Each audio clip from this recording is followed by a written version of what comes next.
नाना काठी घोंगडं घेऊन बाहेर पडला. गावची माणसं बरीच पुढे केली म्हणून त्यानं जवळची वाट धरली. तो माळानं जलद गतीने निघाला तेव्हा आकाशात राखी रंगाच्या ढगांनी गर्दी केली होती. पूर्णचंद्र त्या ढगांच्या घड्या तुडवीत भरधाव पळत होता. तो दडत लपत मार्ग आक्रमित होता.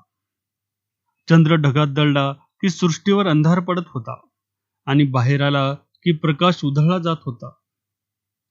सृष्टीला रुपेरी मुलामात चढत होता. नाना पायाला गती देत होता. तो माळानं धावत निघाला होता. क्षणोक्षणी वेग वाढवित होता. चालता चालता त्याच्या डोकीत भूताचा विचार जागा झाला आणि हळूहळू वाढू लागला. थोड्याच वेळात त्या विचारानं अकराळ विकराळ स्वरूप धारण केलं. भूत अनंत रूपी असतं. ते वाटेल ते रूप घेऊन माणसाला मारतं. कधी साप, कधी कुत्र, तर कधी बाई होतं. एखादा पहिलवान मरून त्याचं भूत झालं तर ते माणसाला अडवून कुस्ती खेळतं. एखादी बाई असेल तर ती पुरुषाला अडवून हैराण करते. एकूण माणूस भूतापुढं असमर्थ ठरतो आणि मरतो. असा विचार करीत नाना निघाला होता. एकाएकी तो थांबला. त्यानं हळूच वळून पाहिलं. पाठीमागच्या लवणाच्या माथ्यावर एक कुत्रं दिसलं. ते कान टवकारून नानाकडे पाहत उभं होतं. हे कुत्रं कुणाचं असावं? नानानं स्वतःला प्रश्न विचारून असेल गावातलं असं स्वतःच उत्तर दिलं. मग त्यानं आजूबाजूला पाहिलं. सर्वत्र बाभळीची, बोरीची झाडं झुडपं मुरटा होऊन बसली होती. ती दबा धरून बसल्याचा आभास निर्माण झाला होता. नाना मनात भ्याला. प्रत्येक झुडपाकडं निरखून पाहू लागला. रोजची झुडपं त्याला विचित्र दिसत होती.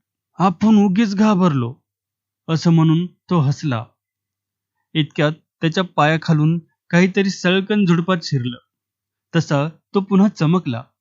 नकळतच भ्याला आणि आपण असे भीतो का म्हणून स्वतःवर चिडला. सृष्टी अंधारातून प्रकाशात ये जा करीत होती. माळावरची वाकडी तिकडी बाभळीची झाडं वातावरण विद्रूप करीत होती. नानानं उभे राहून मागे पाहिले तेव्हा ती कुत्र्याची आकृती उभी होती. फरलांगभर दूर असलेल्या कुत्र्याचा चेहरा निरखण्याचा नाना प्रयत्न करू लागला. उंचच्या उंच कान, तीक्ष्ण डोळे, रुंद जबडा असं भयान कुत्र नानाला दिसू लागलं. तसा तो भिचकला. हे कुत्र गावचं नसून भूतच असावं असं समजून त्यानं पाय काढला. तो झपाट्यानं निघाला. भूताच्या विचारानं त्याला घेरलं. ती भीती झटकून टाकण्याचा तो प्रयत्न करू लागला. चंद्र ढगातून बाहेर आला आणि नानानं पुन्हा वळून पाहिलं तेव्हा त्याला ते कुत्र दिसलं नाही. त्या जागी एक मानव आकृती दिसली. तो चंद्र ढगात शिरून अंधार झाला आणि त्या अंधारात ती माणसाची लहानशी आकृती नानाला उंच भासू लागली. मग मात्र नानाची पाचावर धारण बसली. त्यानं पळायचा विचार केला. तो गरकन फिरून भूताच्या मळ्याकडे पळू लागला. पळत पळत त्यानं मागं पाहिलं तेव्हा पाठीमागचं भूतही पळत असल्याचं त्याच्या लक्षात आलं आणि त्यानं अधिक जोरानं धूम ठोकली. माळ सरला होता आणि नाना एका पांदीत शिरून पळत होता. ती पान दुतर्फा असलेल्या झाडांनी झाकली होती. त्यामुळे अंधार भरला होता. पण जिथे झाडांची पानं तुरळक होती तिथून तेवढा प्रकाश पांदीत गळत होता आणि त्या पांदीत अंधार आणि प्रकाश एक जागी अगदी पाठीला पाठ लावून बसल्याचे दृश्य दिसत होते. पांदीत नानाला धीर आला. तो अंधारात दडून बसून पाहू लागला. कुत्र होतं ते माणूस कसं झालं? आपण पळून तरी काय होणार? भूत आपणाला पाहणार असं म्हणत तो पुन्हा उठला. त्यानं आल्या मार्गानं परत पाहिलं. झाडांच्या पानातून गळणाऱ्या प्रकाशात ती आकृती पुढं पुढं येत असल्याचं दिसत होतं. ती जलद चालत होती. अंधारातून प्रकाशात आणि प्रकाशातून अंधारात शिरत होती. तिच्या पायाखाली पांदीतील वाळू सळसळत वाजत होती. नाना भयभीत होऊन पुढे चालत होता. ती आकृतीही त्याच्या वेगानं पळत होती. पांदीत पळापळ सुरू होती. नानाला दरदरून घाम फुटला. अंगावरची सारी कापडं भिजली. डोकीचं पागोटं विस्कटलं होतं. हातातील काठी आवळून त्याच्या हाताला थेटा आला होता. त्याला धाप लागली होती.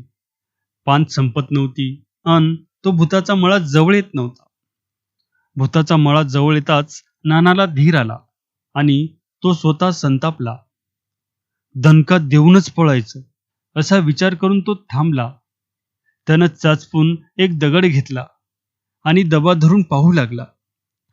त्या गडद अंधारातून ती आकृती दिसत नव्हती, परंतु वाळूत खसखसत तिची पावलं नानाकडे येत होती. नाना एका झाडाच्या बुडख्याला दगड घेऊन बसला होता. दणका देऊन पळायचं हा निश्चय पक्का झाला आणि ती आकृती वैतागून पळत आली. नानानं अंधारात कानोसा घेतला. अंदाज करून जोरानं दगड हाणला आणि तितक्याच जोरानं पळ काढला. एक भयंकर किंकाळी त्याच्या पाठीवर टक्करली. नाना भूताच्या मळ्यात आला तेव्हा त्याला आनंद झाला. जणू काहीच घडलं नाही असा आविर्भाव करून तो बसला, जेवला. सर्व मंडळी सेवरवाडीला निघाली. नानाला दम निघाला नाही. तो म्हणाला, मर्दा, मला भूतानं गाठलं होतं. मग काय केलंस? सर्वांनी एकच प्रश्न केला. नानानं सर्व कथा सांगितली. बोलत बोलत सर्वजण सेवरवाडीत आले नि घरोघर गेले. नाना आपल्या घरी गेला. त्यानं अंधारात तुक्याला चाचपून पाहिलं तेव्हा तुक्या अंथरुणावर नव्हता. नानाला धक्का बसला. त्यानं बायकोला जागी करून विचारलं, तुक्या कुठं आहे? असल की हातुरणावर, बायको उत्तरली. आणि नाना घाबरला. त्यानं दारात येऊन आरडाओरड केला. आळीतील सारी माणसं उठली. नंतर सर्व सेवरवाडी उठली. नाना रडू लागला. त्याची बायको ऊर बडवू लागली. एकदम गलका वाढला. सारा गाव बोलू लागला, अर तू क्या कवासा गेला? अरे कुठं गेला? एक म्हातारा ओरडला, अरे पोराला हाक तरी मार. नानानं हाक मारली, तू क्या? त्याचा पल्लेदार आवाज रात्रीची चिरफाड करीत दूर गेला. नाना चरफडून बसला. आपल्या मागं कुत्रं दिसलं, मग माणूस दिसलं. आपण अंधारात दगडाचा दणका दिला. ते कोण? नानाच्या डोकीत पुन्हा विचार घन घालू लागले. नाना, तुला भूतानं कुठं गाठलं होतं? एकानं विचारलं. नाना म्हणाला, चावऱ्याच्या पांदीत. मग तू काय केलंस? दामू मास्तरानं नानाला विचारलं. म्या दगड हाणून पळ काढला. नाना म्हणाला, कंदील मशाली पेटवा. मास्तर म्हणाला, चला तुक्याला शोधूया.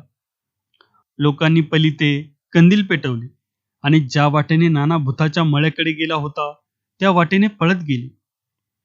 तुक्या पांदीत पडला होता. त्याचं डोकं फुटलं होतं. तो रक्तात पडून कणत होता. त्याला पाहून नानानं तोंडात मारून घेतलं नि मास्तर म्हणाला, गावाकडं त्याला पळवा, जिवंत आहे. तुक्या मरता मरता वाचला आणि तुक्याच्या जाचातून नानाची सुटका झाली. 8 दिवसांनी तुक्या हिंडू फिरू लागला, पण नानाबरोबर फिरायचं त्यानं बंद केलं. एकदा नानानं विचारलं, भूत घरी बसतं का नाही? छा, भूत वंगाळ असतं. तुक्या उत्तरला आणि नाना हसला.